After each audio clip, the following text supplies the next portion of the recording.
አብዳል አሟል አላመመማ ጤነኛ ነህ አይደል? እሺ ና አንተ ጠይቀው።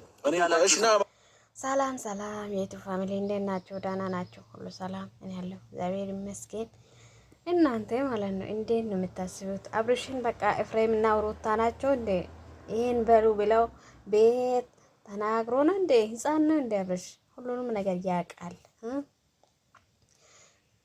አቤላ ማለት ነው በማይሆን ውስጥ ህይወት ውስጥ አምጥተ ልጅቷን ያስገባኸው የአብርሽን ውድቀት የሚፈልገው አንደኛ ሰው አንተ ነክ። እሷንም ብዙ ሰው ብሏታል። ተይ ይሄው አይሆንሽም፣ በኋላ ታለቅሻለሽ፣ በማይሆን ህይወት ውስጥ ነው ያለሽው፣ ውጪ ከዚህ ውስጥ ራስሽን አውጪ ብላ ብዙ ሰው ነግሯታል።